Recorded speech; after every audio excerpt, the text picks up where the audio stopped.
জয় হিন্দ এভরিওয়ান, বন্দে মাতরম।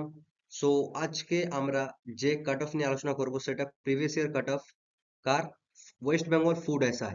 West Bengal food SI এর যে এক্সাম সেটা 16 তারিখ আর 17 তারিখ শিডিউল করা হয়ে গেছে। ঠিক আছে, এই এক্সামটা শিডিউল করা হয়ে গেছে, তো 16 আর 17 তারিখ হবে, তিন তিনটে টোটাল 6টা সেপ্টের মধ্যে এটা এক্সাম হবে। এর আগের যদি আমরা এটাতে ফাইনাল কাট অফ নিয়ে আলোচনা করব, ঠিক আছে, ফাইনাল কাট অফ নিয়ে আলোচনা করব আমরা এটাতে। এখানে লিখছি, আমরা এটাতে ফাইনাল কাট অফ ফাইনাল কাট অফ নিয়ে আলোচনা করব কোন সালের? 2018 সালের, কেন 18 পর আর ভ্যাকেন্সি বেরোয়নি। ঠিক আছে, এখন ভোট আছে, তখন কেন্দ্র হোক রাজ্য হোক সবাই ভ্যাকেন্সি বার করছে অন্তত। ঠিক আছে, বাস পেপার লিক না হলেই হলো, কারণ ইউপির তো অবস্থা দেখলে কিরকম অবস্থা হলো। ঠিক আছে, যাই হোক, তো ফাইনাল কাট অফ 2018 সময় যেটা বেরিয়েছিল সেটার ফাইনাল কাট অফ নিয়ে জানবো। তো সেই সময় 950-র পাশাপাশি এর ভ্যাকেন্সি ছিল, আর এবার যে আছে যেটা 24 এক্সামটা হবে সেটাতে 420 বা 30 এরকম আছে, এক্সাক্ট জানি না, 430 32 এরকমের মতন আছে। ঠিক আছে, 400 প্লাস লিখে দিচ্ছি। তো ভ্যাকেন্সি দিক থেকে তো কমে গেছে, কাট অফ বেশি যাবে না কম যাবে আমরা এটা নিয়ে আলোচনা করব না, আমরা দেখবো যে আগেরবার টোটাল কত গেছিল। ঠিক আছে, তো সবার আগে বলে দিই যে 100 নম্বরের এক্সাম হয়, 100 মার্কসের এক্সাম হয় এটা, 100 মার্কসের এক্সাম হয়। টোটাল 90 মিনিটস সময় দেওয়া হয়, ইনাফ টাইম, এই টাইমটা ইনাফ আছে। ঠিক আছে, 100 মার্কসের এক্সাম হয় আর টোটাল 90 মিনিটস। দুটো পার্টে ভাগ, একটা হয় জিকে, একটা হয় ম্যাথ। ম্যাথের মধ্যে অ্যারিথমেটিক সেকশন। ঠিক আছে, তো 50 মার্কসের ম্যাথ আসে আর 50 মার্কসের জিকে, 50টা জিকে 50 নম্বর, আর ম্যাথ 50টা 50 নম্বর। ঠিক আছে, তো এর ওপরে একটা কাট অফ বেরোয়, বা মানে এর ওপর যে 100 মার্কস, এটা একটা এক্সাম, তার সঙ্গে এরপর 20 মার্কস একটা ইন্টারভিউ হয়, 120। টোটাল 120-র মধ্যে ফাইনাল কাট অফ বেরোয়, টোটাল 120-র মধ্যে ফাইনাল কাট অফ বেরোয়। আমরা এরপর যে কাট অফ দেখবো সেটা 120-র মধ্যে। চলো, লেটস ডাইভ ইন। এখানে কাট অফ দেখতে পাচ্ছ, তো এটা 120-র মধ্যে। ঠিক আছে, এটা ফাইনাল কাট অফ, এটা 120-র মধ্যে, মানে তোমার রিটার্ন প্লাস ইন্টারভিউ মিলে তোমার যে 100 মার্কস, মানে 120 মার্কসের এক্সাম, তো সেটার কাট অফ নিয়ে আমরা দেখবো। তো ইউআর ক্যাটেগরি যদি বলি, ইউআর ক্যাটেগরি তো কত গেছে? 79.66, আমরা এটাকে 80-র কাছাকাছি ধরে নিচ্ছি। ওবিসি এ, ওবিসি এদের কাট অফ গেছে 74.66, তো এটাকে তুমি 75 ধরে নাও। ওবিসি বি কাট অফ গেছে 75.33, তুমি একে 76 ধরে নাও।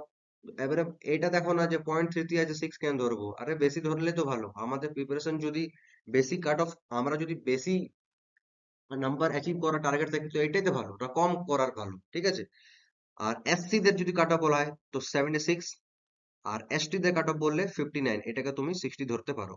আর এটা 76 ধরো বা 77 ধরো, যা ধরবে। তো এটা ফাইনাল কাট অফ, এটা কতর মধ্যে? এটা টোটাল 120-র মধ্যে। এই কাট অফটা কতর মধ্যে এসছে? এটা 120-র মধ্যে, মানে রিটেন এক্সাম প্লাস তোমার যে ইন্টারভিউ, সেটা মিলে এই কাট অফটা এসছে। সেটা মিলে এই কাট অফটা এসছে 79.66। আর সরি, 79.66 ইউআর থেকে, ওবিসি থেকে 74.66, ওবিসি বি থেকে 75.33, এসসি থেকে 76.00, আর এসটি থেকে 59.33। এবার কাট অফ কম যাবে না বেশি যাবে? কম যাওয়ার তো চান্স সেরকম কোনো লাগছে না, যে কম যাওয়ার কোনো মানে হয় না। আর এই এক্সামে সবচেয়ে বেশি ভিড় হয়। কেন ভিড় হয়?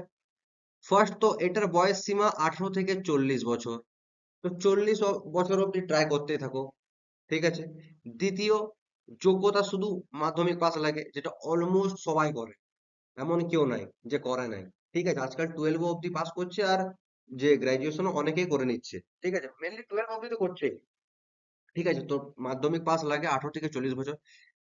থার্ড জিনিস, যে এটাতে কোনো ফিজিক্যাল হয় না, এটাতে কোনো ফিজিক্যাল লাগে না, যে তোমার দৌড়তে হবে, বা কোনো হাইটের রিকোয়ারমেন্ট নেই, কোনো ওয়েটের রিকোয়ারমেন্ট নেই, তোমার চেস্ট কত আছে, ঠিক আছে, কোনো রিকোয়ারমেন্ট নেই, কিছুই তো নেই।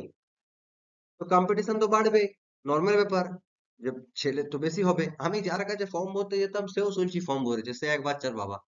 তো ফর্ম সবাই ভরেছে, তো ভিড় দেখে পরে চমকাবার নাই কেন, দেখছে 40 বছর অব্দি পারবো তো, বয়স আছে তো ভাই ভরে দাও। ঠিক আছে, এই জন্য এটা সবচেয়ে বেশি ভিড় হয় এই কারণে, যে 18 থেকে 40 বছর অব্দি হয়, মাধ্যমিক লাগে শুধু, আর কিছু লাগে না, কোনো ফিজিক্যাল নেই, হাইট লাগে না, ওয়েট লাগে না, চেস্ট লাগে না, শুধু একটা এক্সাম, সিঙ্গেল এক্সাম, তারপর ইন্টারভিউ, তারপর তোমার মেরিট বেরিয়ে যায়। ঠিক আছে, এই জন্য এটাতে কম্পিটিশন খুব টাফ, খুব হাই। ঠিক আছে, কেন খুব স্কোরিং। আর তার সঙ্গে মেন যে জিনিসটা আছে, এগুলো বাদ দিয়েও যদি বলি, তো ভ্যাকেন্সি খুবই কম। এই যে আজ 420 430-এর মতো ভ্যাকেন্সি আছে, এটাই যদি 1000-1200 থাকতো, অনেকটা রেহাই পাওয়া যেত, কিন্তু নেই। তো কোনো করার নেই, তো যে ভ্যাকেন্সি আছে আমাদেরকে সেই নিয়ে লড়তে হবে। যাই হোক, তো এই কারণগুলো আমি বলে দিলাম যে কেন এটাতে বেশি ভিড় হয়। আর আমি এটাও জানতাম না যে এক্সামটা শিফট ওয়াইজ হয় আর 2 দিন ধরে চলবে। আমি ভাবতাম এটা ওয়ান ডে এক্সাম, তোমার কেপি ডাব্লিউবি এর মতন। তারপর দেখছি শিফট ওয়াইজ ভাগ করা আছে আর 2 দিন ধরে এক্সাম হবে। ঠিক আছে, তো তারপর বুঝতে পারলাম যে হ্যাঁ হবে, তো এতজন যদি ফর্ম ভরে 18 থেকে 40 অব্দি, তার সঙ্গে ফিজিক্যাল ফিজিক্যাল কিছু নেই, মানে যাদের হাইট খুবই কম তারাও ভরবে। ঠিক আছে, যারা ফিজিক্যালি বিরাট কোনো নাই, মানে যে অ্যাটলিস্ট দৌড়তেও পারে না, সেও ভরবে, সবাই ভরবে। এমন কেউ না যে ভরবে না। ঠিক আছে, কিন্তু ডাব্লিউবি ক্যাপের ক্ষেত্রে এমনি হয় না, যার হাইট খুবই কম থাকে থোড়ি ভরবে, যে জানে আমি ধরতে পারবো না, আমার ফ্র্যাকচার শুভ ভরবে না। কিন্তু এইটাতে তো সবাই ভরবে, সবাই। আমি পুরুলিয়া অ্যাকসেন্টে কথা বললাম, ঠিক আছে। তো যাই হোক, তো আজকের ভিডিও এখানেই সমাপ্ত।